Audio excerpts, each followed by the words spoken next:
आशा करती हूँ आप सब अच्छे हो, मस्त हो, लाइफ को अच्छे से एंजॉय कर रहे हो। आज की हमारी स्टोरी है सुपर लेडी अनिका की। बिना किसी देरी के वीडियो को स्टार्ट करते हैं। अगर स्टोरी अच्छी लगती है तो शेयर, लाइक, कमेंट करें। का यहाँ पर मर चुका था, उसकी डेड बॉडी के एम्बुलेंस आ चुकी थी। उसको वहाँ से उठाकर एम्बुलेंस में डालकर अब हॉस्पिटल के लिए एम्बुलेंस निकल चुकी थी। अब अनिका भी सभी को इशारा करती है। अब वहाँ का एरिया बिल्कुल खाली हो चुका था। अब अनिका भी अपनी गाड़ी में बैठती है और हॉस्पिटल के लिए निकल जाती है। तभी भूमि और कौटिल्य अब वहाँ रहकर क्या करते हैं, इसलिए वे भी गाड़ी में बैठते हैं और अनिका की गाड़ी को फॉलो करते हुए आगे की तरफ बढ़ा देते हैं। जैसे जैसे एम्बुलेंस जा रही थी वैसे वैसे अनिका की गाड़ी भी एम्बुलेंस के जस्ट पीछे ही थी। फिर अनिका एम्बुलेंस के जस्ट आगे कर लेती है, क्योंकि अब एम्बुलेंस जो ड्राइव कर रहा था अनिका ने उसे कुछ इशारा किया। अब अनिका का इशारा मिलते ही वो ड्राइवर अनिका को फॉलो करने लग जाता है। अब फ़ोन जो अनिका का अभी तक गाड़ी में ही पड़ा था उसे देखती है, लेकिन इसमें किसी का कॉल और मैसेज और मिस कॉल कुछ भी नहीं था। फिर अनिका रोहित के पास कॉल करती है। अनिका कॉल करना स्टार्ट करती है, लेकिन रिंग जाती है, लेकिन दूसरी तरफ से कोई फ़ोन नहीं उठाता। अब अनिका सोचने लग जाती है, भाई आज फ़ोन रोहित क्यों नहीं उठा रहे, और मन में सोचने लग जाती है, रोहित, मिस्टर मारवा, फ़ोन उठाओ। लेकिन अब रोहित जो कि जिसकी आज मीटिंग थी वो काफ़ी व्यस्त था, इसलिए वो लगातार अपनी मीटिंग में ही कुछ समझाने का काम कर रहा था। वह बार बार फ़ोन की तरफ देख रहा था जो वाइब्रेट हो रहा था, लेकिन वह फ़ोन को इग्नोर मारकर अपनी मीटिंग को जल्द से जल्द फिनिश करना चाहता था।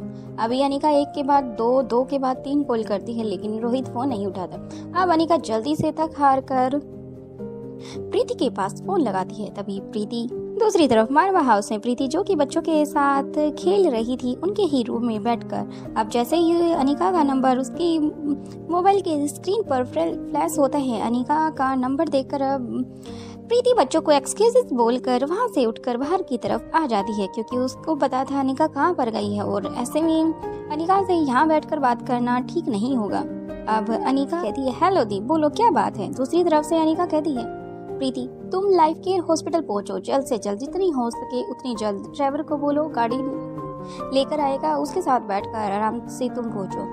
प्रीति आगे कुछ बोलती उससे पहले ही अनिका का फोन कट चुका था।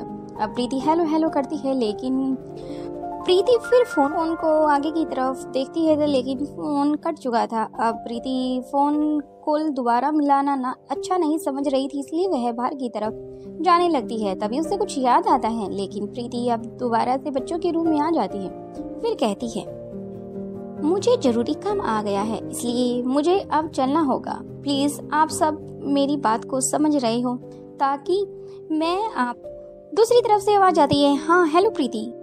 तभी प्रीति कहती है, हाँ दी, बोलो क्या बात है, आपने ऐसे कॉल किया। अब दूसरी तरफ से अनिका कहती है, प्रीति तुम्हें जल्द से जल्द लाइफ केयर हॉस्पिटल पहुंचना होगा, क्योंकि तब तक मैं पहुंचती हूँ तब तक तुम भी वहां पर आ चुकी होगी। अब प्रीति कुछ आगे कहती, लेकिन अनिका उससे पहले ही बोलती है, प्रीति ड्राइवर को बोलो कि गाड़ी निकाले और उसके साथ बैठकर जल्दी पहुंचो।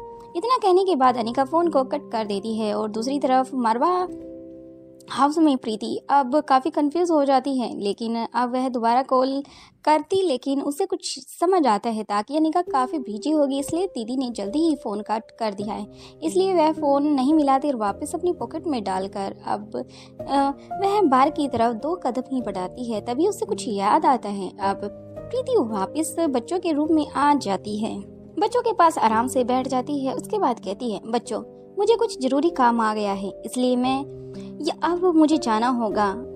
अब तुम सभी आशा मारवा तुम्हारी दादी माँ के पास जाकर बैठकर खेल सकते हो, और तभी जैसे ही मैं घर आती हूँ उसके बाद मैं आप सभी को ज्वाइन कर लूँगी। अब प्रीति बच्चों की तरफ देखती रहती है, तभी बच्चे आराम से शांत हो जाते हैं, एक दूसरे की तरफ देखते हुए कहते हैं, डोंट वरी मासी जी, आप जाओ, हम अपना होमवर्क ही कर लेते हैं। अब प्रीति को काफ़ी अच्छा लगता है और प्रीति बाय बोलकर वहाँ से बाहर निकल जाती है और ड्राइवर को इशारा करती है। ड्राइवर गाड़ी निकाल कर जल्दी से बाहर की तरफ आ जाता है। अब प्रीति गाड़ी में बैठती है और लाइफ केयर हॉस्पिटल के लिए निकल जाती है। तो वहीं दूसरी तरफ अनिका जैसे ही प्रीति का कॉल रखती है उसके बाद वह दोबारा से रोहित का कॉल करना स्टार्ट कर देती है, लेकिन अब की बार भी रोहित ने कॉल नहीं उठाई थी। अब वह चिराग मेहता के पास कॉल करती है। चिराग मेहता दूसरी तरफ से कॉल उठा लेते हैं, फिर कहते हैं, हेलो मैम बोलिए। अब अनिका कहती है मुझे मिस्टर मारवा से बात कराओ, मुझे उनसे ज़रूरी बात करनी है। अब रोहित की तरफ चिराग कुछ आस भरी नज़रों से देखता है तो रोहित भी समझ जाता है ज़रूर कोई इम्पोर्टेंट बात है।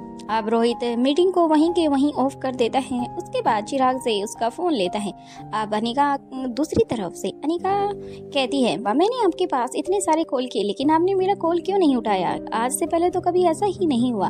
अब रोहित कहता है अनिका दिल से सॉरी, क्योंकि आज मैंने तुम्हें पहले ही बोला था काफ़ी बिजी शेड्यूल चल रहा है तो मैं मीटिंग में बिजी था, इसलिए मुझे लगा कि जल्दी से काम करके फिर तुम्हारे पास बैक कॉल करता हूँ। अब अनिका कहती है इन सब बातों के लिए मेरे पास टाइम नहीं है, जो मैं पूछ रही हूँ बस ध्यान से सुनो। अब रोहित कहता है हाँ अनिका बोलो। अब रोहित साइड हो जाते हैं। फिर अनिका रोहित से कहती है मिस्टर मारवा, लाइफ केयर हॉस्पिटल में जल्दी से मुझे ऐसे रूम दो जहां आसपास कोई भी व्यक्ति या कोई भी रूम में कोई भी व्यक्ति एडमिट ना हो। अब रोहित काफ़ी कंफ्यूज हो जाता है और सोचने लग जाता है। फिर कहता है अनिका क्या हुआ, बताओ तो सही। अनिका कहती है मेरे पास इतना टाइम नहीं है, उसके बाद तुम हॉस्पिटल ही आ जाना, उसके बाद मैं तुमसे बात कर लूँगी। अब रोहित कहता है ओके अनिका, मैं सब कुछ अरेंज कर देता हूँ और तुम ऐसा करना, तुम्हें हॉस्पिटल से बाहर अब्दुल मिलेगा, तुम अब्दुल को फॉलो करते हुए उसके पीछे पीछे चली जाना, तुम्हें पता लग जाएगा और जहाँ तुम जाना चाहती हो वहाँ पर तुम्हें वो रास्ता, वो रूम, सब कुछ वहाँ पर सब कुछ मिल जाएगा। अब अनिका कैसी बेतुकी बातें कर रहे हो मिस्टर मारवा। अब रोहित कहता है अनिका मुझ पर भरोसा है ना।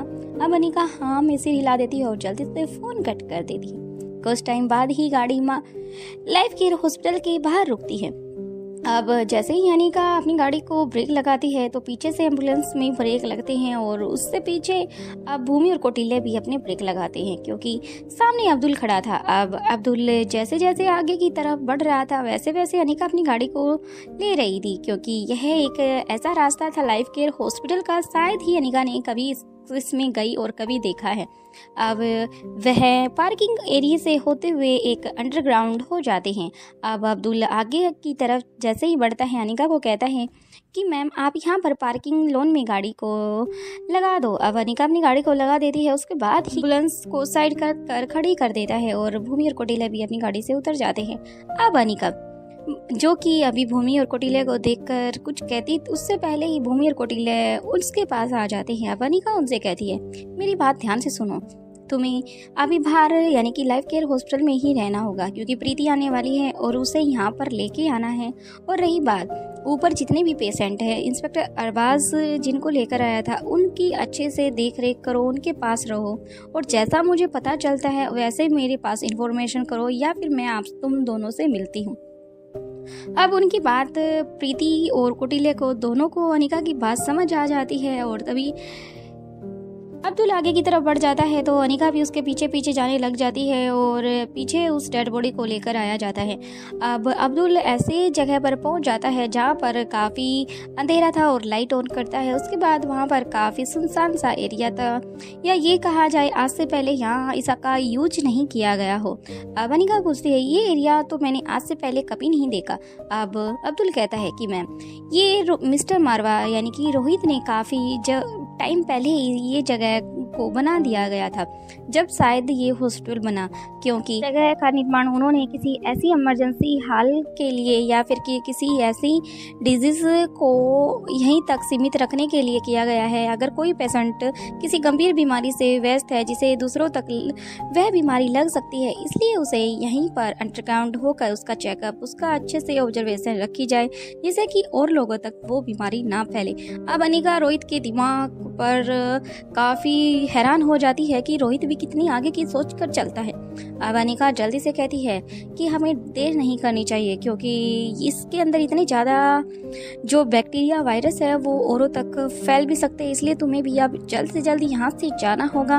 अब अनिका जल्दी से अपने कपड़े चेंज कर लेती है क्योंकि साइड के रूम में जो डॉक्टर के लिए स्पेशल रूम बना हुआ था उसकी पूरी ड्रेस, उसका जितना भी सामान उसे यूज़ करना था तकरीबन सारा ही वहीं पर था।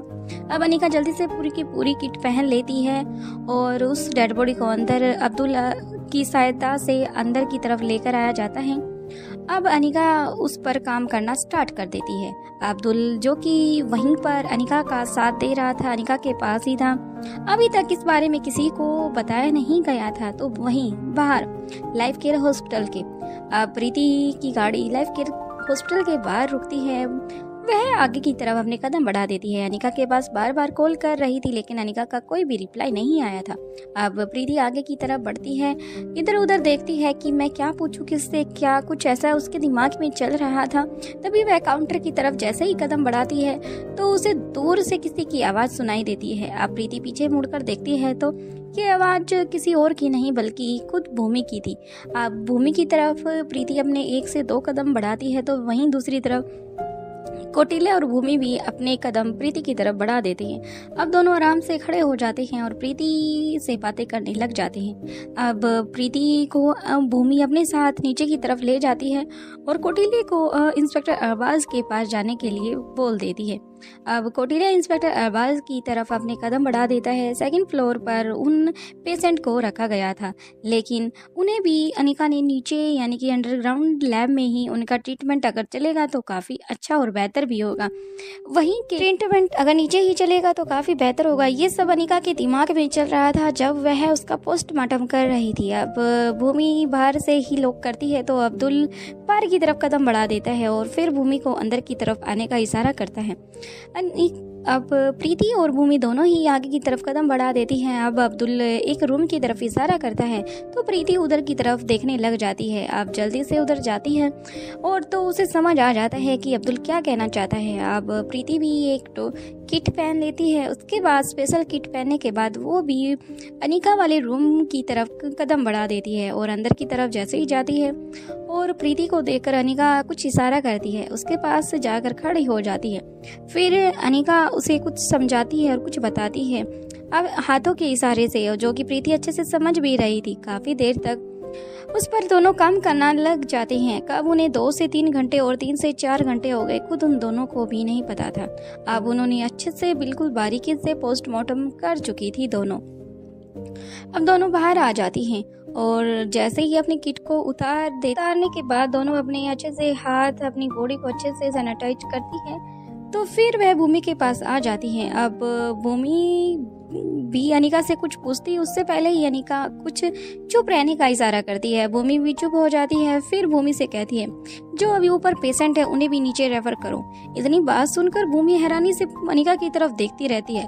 अब अनिका कहती है बात नहीं करो काम करो, क्योंकि काम करने का समय है, बात करने का नहीं। ये सुनते ही अब्दुल और प्रीति दोनों ही ऊपर की तरफ कदम बढ़ा देते हैं। तभी जो वहाँ पर अंडरग्राउंड लिफ्ट थी उसके अंदर उन सभी पेशेंट को लेकर नीचे की तरफ आया गया। उन सभी को अलग अलग कैबिन में भर्ती कर दिया गया। सभी का अच्छे से प्रीति और अनिका दोनों ही उनका ट्रीटमेंट करना स्टार्ट कर देती हैं।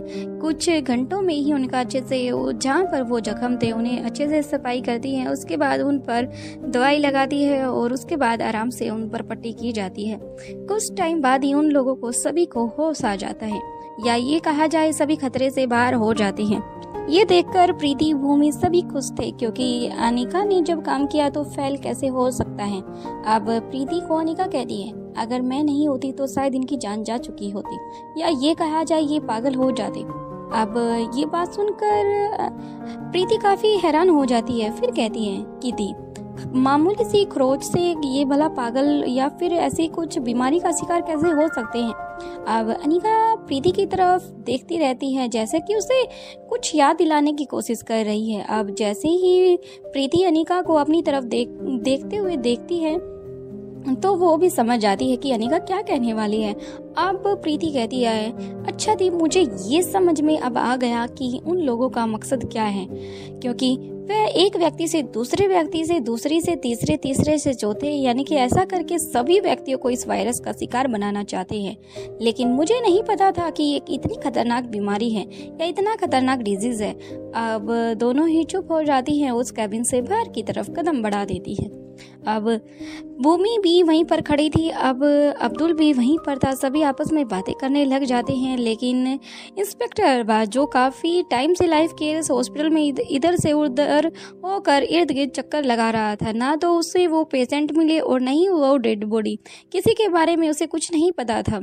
जो कि कौटिल्य है उसी के पास खड़ा था, उससे पूछा जा रहा था, लेकिन कौटिल्य ने उसे ना में इशारा किया, यानी कि कौटिल्य ने उसे कहा कि मुझे पता नहीं सर कि वो सब कहाँ हैं।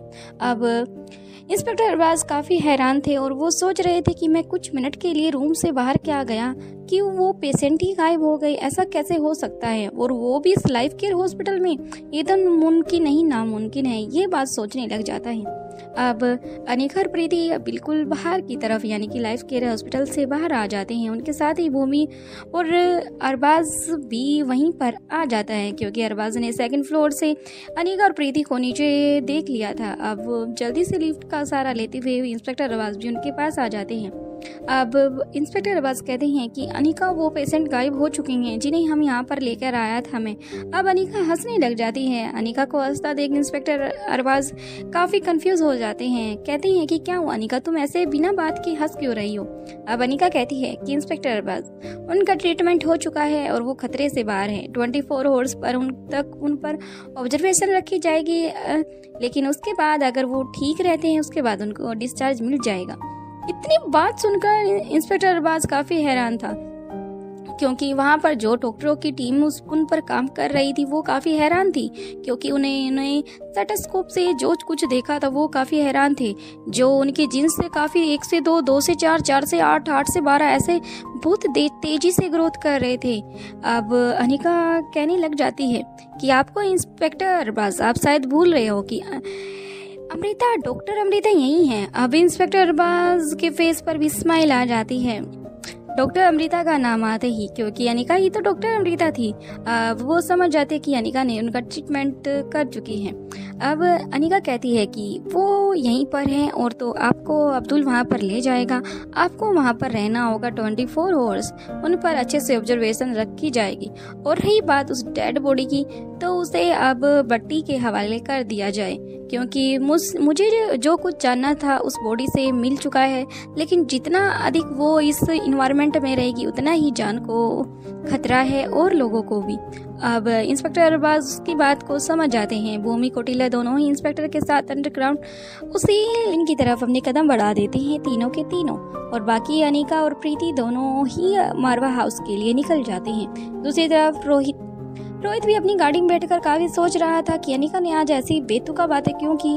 तभी वह अनिका के पास कॉल करता है। अनिका कहती है, मिस्टर मारवा, आपको कहीं जाने की जरूरत नहीं है, क्योंकि टाइम देखो, मैंने आपसे तभी बोला था आने के लिए, लेकिन आप नहीं आए।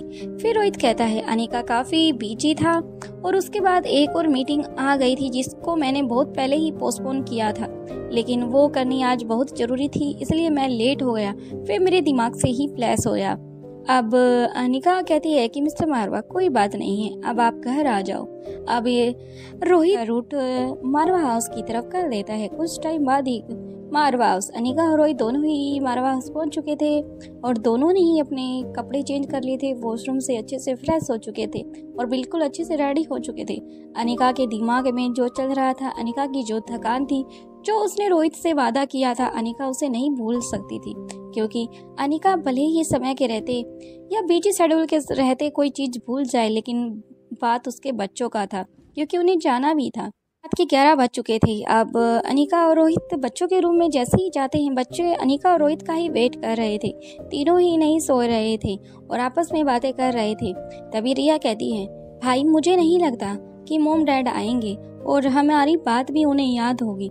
अब अलेक्जेंडर कहता है कि मोम काफ़ी बिजी चल रही है आजकल, इसलिए हमें नहीं लगता कि हमारे लिए वो टाइम निकाल सकती हैं। तभी आर्यन कहता है कि तुम दोनों को तो अपनी पड़ी है, मोम डैड की कंडीशन के बारे में तो सोचो, क्योंकि उन्हें भी हमारा साथ उतना ही अच्छा लगता है जितना साथ हमें उनका।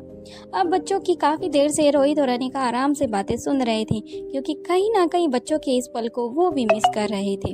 अब अनिका जल्दी से दरवाजे को लॉक करती है, तो तीनों बच्चे अपने अपने बिस्तर से उठकर अनिका और रोहित की तरफ कदम बढ़ा देते हैं। बाकी का नेक्स्ट एपिसोड में देखते हैं। वीडियो पसंद आई तो प्लीज़ लाइक, शेयर, सब्सक्राइब और एक प्यारा सा कमेंट तो बनता है। अगर आप चैनल पर पहली बार आए हैं तो प्लीज़ स्टोरी को लाइक से सब्सक्राइब और अपना बहुत सारा प्यार देने के लिए दिल से धन्यवाद। थैंक यू सभी मेरे सब्सक्राइबर, सभी मेरे व्यूज़र जो कभी भी मेरी स्टोरी को किसी भी टाइम सुन रहे हो। आपका अंडरग्राउंड मारवा हाउस लैब के अंदर सौम्या, जो कि सुबह से ही टेबल पर सिर रखकर कब उसकी आंख लग गई थी शायद उसे भी नहीं पता था। उसका दिमाग सिर दर्द कर रहा था। अचानक से उसकी आंखें खुल जाती हैं। फिर वह पानी का गिलास पीती है और आराम से अपनी टेबल पर आकर दोबारा से बैठ जाती है। अब जो कि अनिका ने वहाँ पर बुक्स रखी थी उन्हें पलट पलट कर देखने लग जाती है और वह काफ़ी स्पीड से ये काम कर रही थी और कुछ ढूंढने और कुछ पढ़ने किताबों में कुछ ढूंढने की कोशिश करने लग जाती है। 2-4 कुछ ही देर बाद काफ़ी जितनी भी बुक्स अनिका ने दी थी उन सभी के पेज उलट पलट कर देखना स्टार्ट करती है ताकि वह जो ढूंढना चाहती है वह उसे मिल जाए। कहीं ना कहीं उसे लग रहा था कि इन्हीं बुकों में इस क्वेश्चन का आंसर है, बाकी वह बाद में सोच लेगी। फिर जैसे जैसे वह बुक्स को पेज को उलट पुलट कर देख रही थी लेकिन वह उसे पढ़ रही थी। वह धीरे धीरे काफ़ी तेज़ी से उसे पढ़ने लगी। वह खुद ही हैरान थी कि वह इतनी जल्दी जल्दी कैसे इन बुक्स को पढ़ सकती है, क्योंकि अभी से उसे कुछ समझ ही नहीं आ रहा था। वह जैसे जैसे पढ़ती जा रही थी वैसे वैसे जित हो रहा था। उसे लग रहा था कि उसे और पढ़ना चाहिए। फिर वह दूसरी बुक उठाती है, उसे भी पढ़ना स्टार्ट करती है। वह जल्द से जल्द सारी बुक्स को पढ़ लेती है और कुछ टाइम बाद ही उसने जो कि अनिका ने उसके अंदर 2 चीट रखी थी उनके सलूशन उसने निकाल लिए थे और उनके आंसर उसने एक नोटबुक में अच्छे से राइट कर दिए थे। उसके बाद वह रख लेती है जैसे कि उसने बहुत बड़ा काम कर दिया हो। शायद उसकी ज़िंदगी का ये सबसे बड़ा काम उसे लग रहा था। उसे रख देती है और फिर वह अनिका का वेट करना स्टार्ट कर देती है, क्योंकि रात के 11 बज चुके थे लेकिन अभी भी उसे लग रहा था कहीं ना कहीं अनिका उससे मिलने के लिए आएगी। फिर वह जल्दी से टाइम की तरफ देखती है तो वो देख पा रही थी 11 बज चुके हैं। शायद अनिका दीदी सो चुकी होंगी। अब रूपरेखा वापस अपने बिस्तर पर चली जाती है और फिर आंखें बंद करके लेट जाती है, क्योंकि आज उसने इतना ज़्यादा काम कर लिया था। शायद उसका दिमाग और ज़्यादा उत्तेजित तो था, दिमाग दोनों को शांत ही करना चाहती थी। वह आराम से अपनी उंगलियों को अपने माथे पर फेरती है और फिर हल्के से अपने आप को ही हल्की हल्की थपकी देती है और फिर वह आंखें बंद कर लेती है। तो दूसरी तरफ प्रीति भी आज काफ़ी थक चुकी थी, क्योंकि सब पहले उसने सुबह उठकर सौम्या का बॉडी चेकअप किया था। उसके बाद वह बच्चों के साथ काफ़ी मस्ती की और खेली और उसके बाद वह अनिका के साथ उसने वो सब काम किया। उसका तन बदन काफ़ी थक चुका था। वह वॉशरूम के लिए बढ़ती है लेकिन वह वापस अपने कदम बेड की तरफ कर लेती है। आज प्रीति बिल्कुल बेड पर सोचती है कि मैं पहले थोड़ा सा आराम कर लेती हूँ, उसके बाद फ्रेश होती हूँ। लेकिन जैसे ही प्रीति अपने बेड पर लेटती है उसकी आंख लग जाती है। उसने अपनी चप्पल तक नहीं उतारी थी। वह आराम से सो जाती है। खुद उसे भी नहीं पता था कि